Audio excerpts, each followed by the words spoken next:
Hi there, how's it going? Zephyr here. This is going to apparently be my new booktube channel, uh, mainly because I have been reading way more books this year, which is awesome.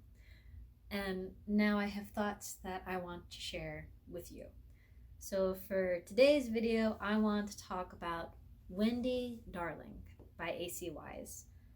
And the reason why I wanted to talk about this book is, first off, I enjoyed it. I enjoyed reading it. I enjoyed the telling of it. There were a lot of concepts in the book that I think are awesome to explore. I've been really into the Peter Pan retellings. And if there are any that you know of, please tell me. But I also had some thoughts after I had finished the book and put it down.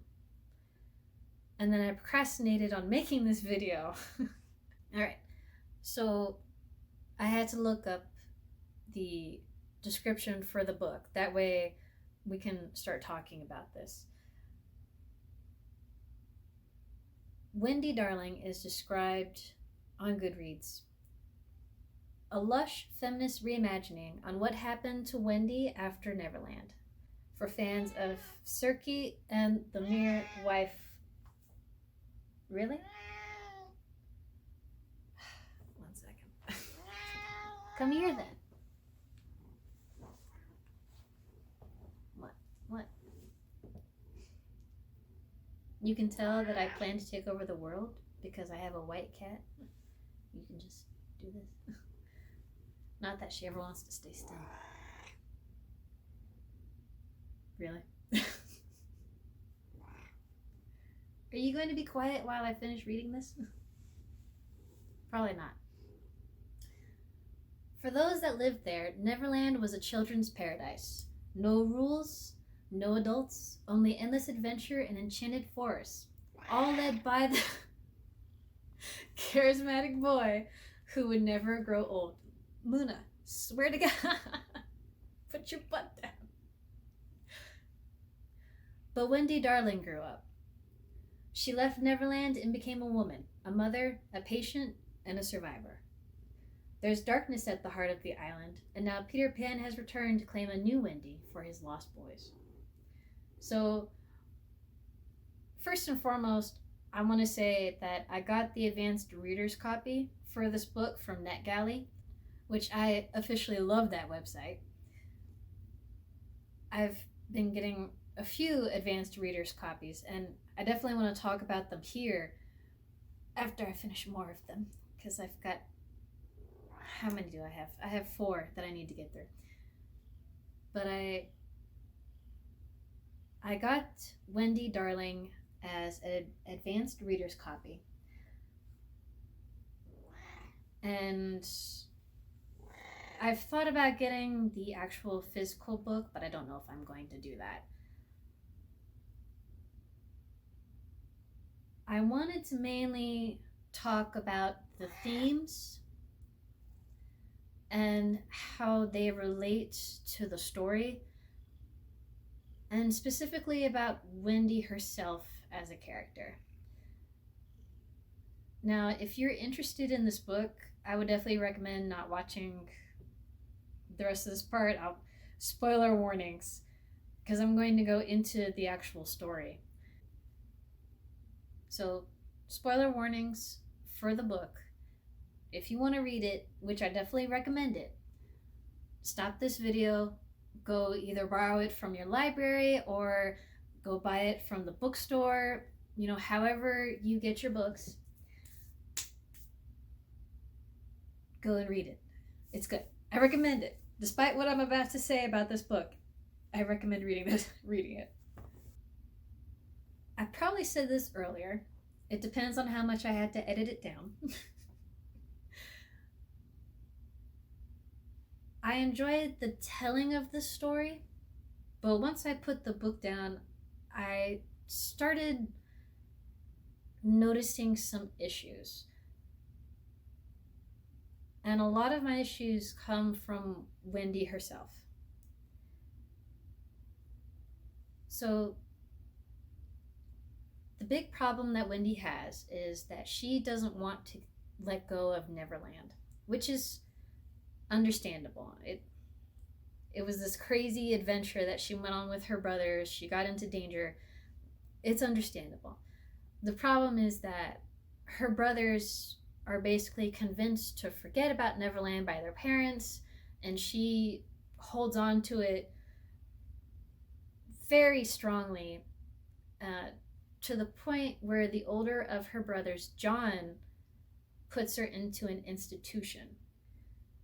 So you heard in the description that she was a patient and a survivor, and basically what they mean by that is she was a patient in an asylum, and she was abused in that asylum by the caretakers and all that stuff. Now, when I say abuse, thankfully, it wasn't sexual abuse, because I hate it when books do that. Because a lot of times when a woman suffers in a book, a lot of people like to go for the sexual abuse, and it's like, can we not, please? Like,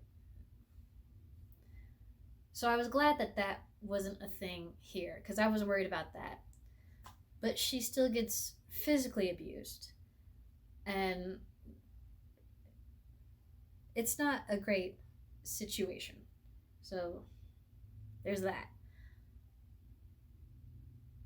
The problem with this that I have is it's not necessarily a bad thing that Wendy doesn't let go of Neverland. The problem is that Wendy never changes in the story. She's never wrong. It's the rest of the world that is wrong. Her brothers purposely forget because their parents tell them to. And like no one will listen to her or believe her, and her parents die on the Titanic for some reason. I guess to make it a truly dark fantasy retelling, we have to get rid of the parents, which was pretty funny.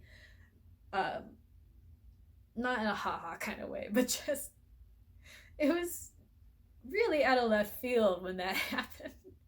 And it came up in the book. So Wendy doesn't have flaws. That's the issue.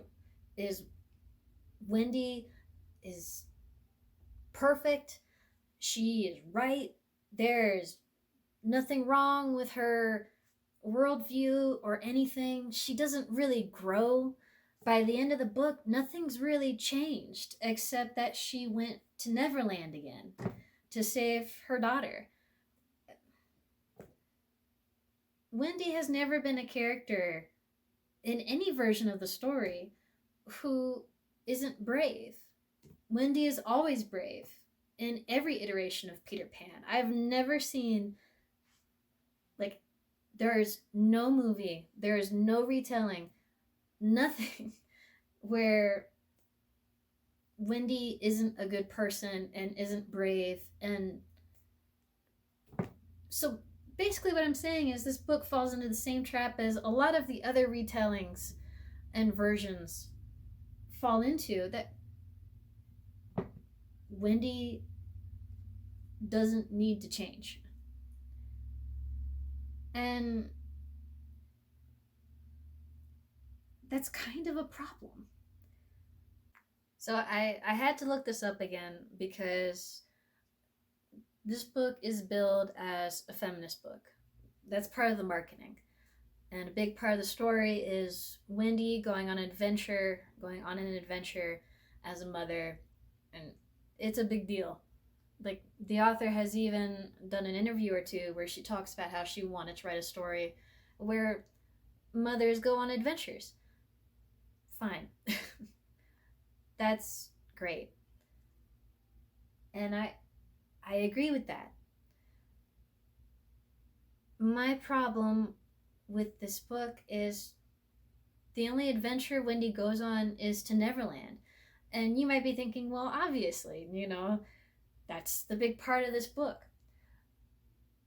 Well, hold on there, Buckaroo, because in this book, not only do we have the perspective of Wendy and her daughter Jane in Neverland, and Wendy going to chase after Jane to get her back, we also have flashbacks to Wendy growing up and being in the asylum and how she went through that. Fantastic. Great.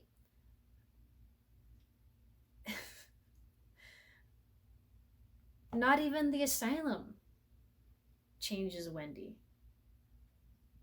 And here's the thing is marketing this book as feminist when your main character doesn't really do anything is very confusing.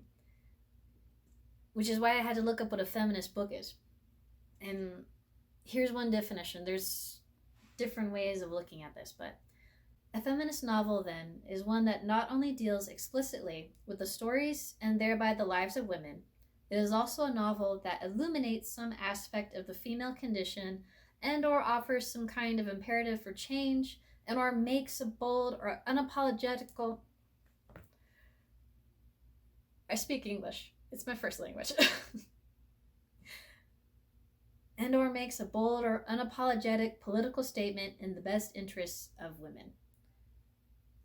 I agree with that definition of what a feminist novel is.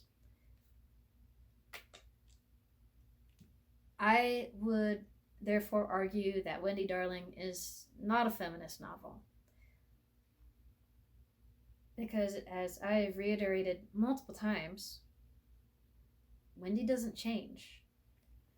She doesn't hardly do anything. Her only big thing that she does is travel to Neverland to save her daughter Jane. And that's kind of it. So I said that Wendy gets institutionalized by her brother John. And the reason for this is because their youngest brother, Michael, went to war. He was a soldier in World War I, came back with PTSD, and Wendy basically couldn't let go of the fact that her brothers didn't remember Neverland. And it angered her so much, multiple times, that she would throw stuff around the house and she would yell at them, and especially yell at Michael, because she had the belief that since he was so traumatized, he should want to remember Neverland because she remembers it as something good. Obviously, in the book, this is something that she regrets. And she can understand to a certain degree for why John didn't want to deal with her anymore. Okay. I mean, never mind the fact that you could have sent her to somewhere else. Did they still have convents? That's an idea. Make her a nun. Something besides institutionalizing her. Or, I don't know. They're supposed to not be well off financially, but somehow he's got enough money to put her in a mental hospital? Doesn't make sense. It's not great. But later on in the book, what's even worse is that basically John makes a deal with her that he'll take her out of the institution if she agrees to marry basically the son of his boss. So he basically sells her for financial stability or a job. I can't remember the exact details. It doesn't really matter which one it is. He basically sells her into marriage. And she agrees to it because she doesn't want to stay in the institution and she doesn't really have a choice. She doesn't really have a choice anywhere in this book. And the fact that she's self-aware about it doesn't make her powerful or do anything. Like, I feel like the author was trying to make this statement and thought that she was doing something by making Wendy aware of how things aren't fair. Because that's the way it is in the book. When her parents die and her brothers won't listen to her and she gets institutionalized and then she's given the deal about the marriage and she acknowledges how unfair life is and then doesn't do anything with it. And I understand that this is back during the World War I period, and obviously the suffrage movement was still going, still fighting for women's rights to vote and all that stuff. But, like, it's not like she doesn't have any options. I actually did research, because one thing that Wendy mentioned in the book is, wishing that she had a connection to her younger brother Michael, because Michael's got PTSD from World War I, and she wishes that she had some kind of connection and that she could help him somehow. Believe it or not, there were women who helped with the war effort. You didn't have to stay home. Obviously, you couldn't go fighting with the army, but you could be in a munitions factory, which I don't recommend because apparently it wasn't super safe. You could be a nurse. You could be a secretary. There are options for stuff you could do. She could have been a writer or a journalist. This is why I wanted to make this video, because I really wanted to talk. Firstly, I wanted to talk my thoughts out.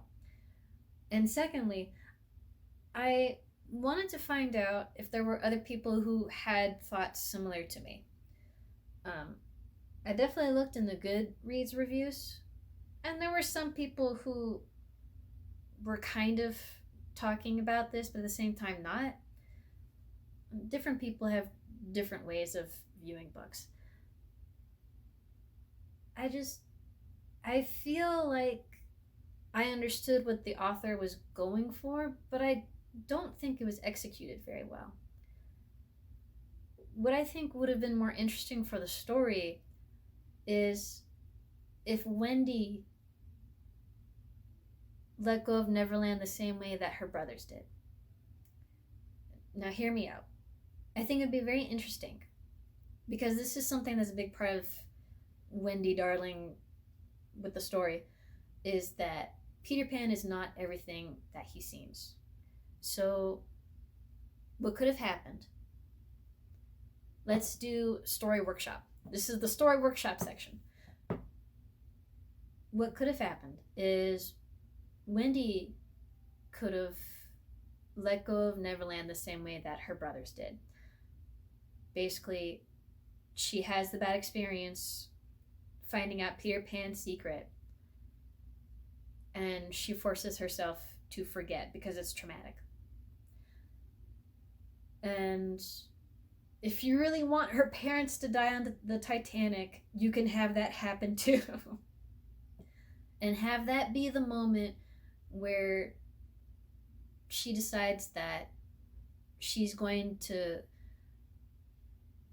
grow up and she's not going to look back. Throughout her childhood, she could have dreams about Neverland, and then her parents pass away, and she lets it go forever. Because now life is harder because her parents are gone. You could have her become a journalist or a writer. She could go into nursing. World War I starts up, and she, starts working at the wartime hospitals. War hospitals. That could be where she meets her husband. Ned is his name. And her time working as a nurse in the hospitals could really, it would be awful seeing people hurt that way.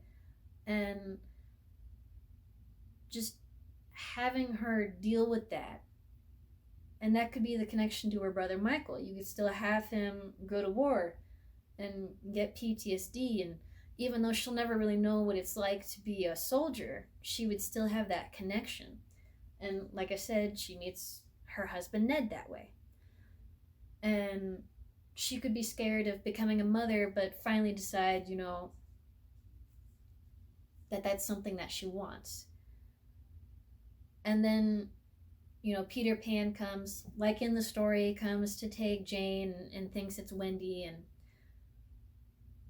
basically she has to confront that part of her childhood and realize that that is part of who she was, but is not part of who she is anymore. Just I feel like things would have gone better if there wasn't such an emphasis on Wendy holding on to this part of her childhood and acting like that was the most important part. Because it made it so there wasn't really room for Wendy as a person, which is kind of ironic.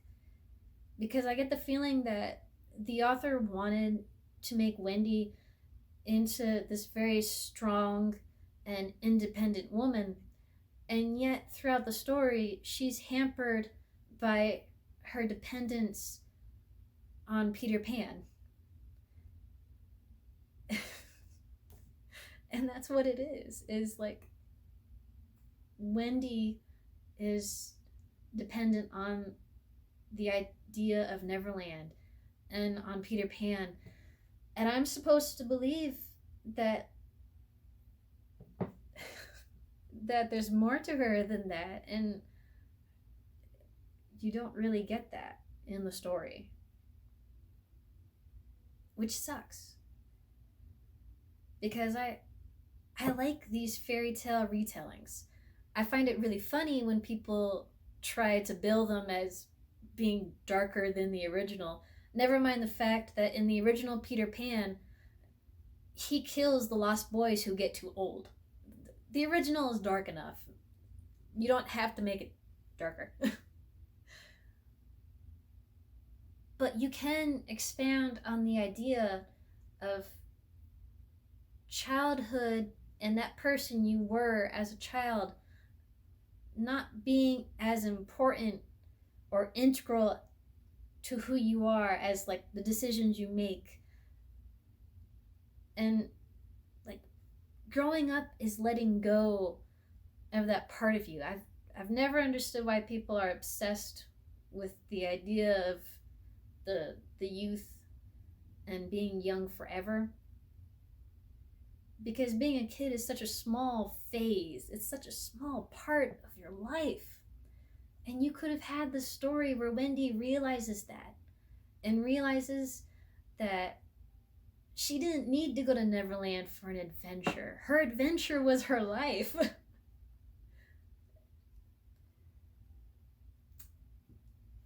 Funnily enough, end of the spoiler section. Funnily enough, despite the bit of ranting that I did,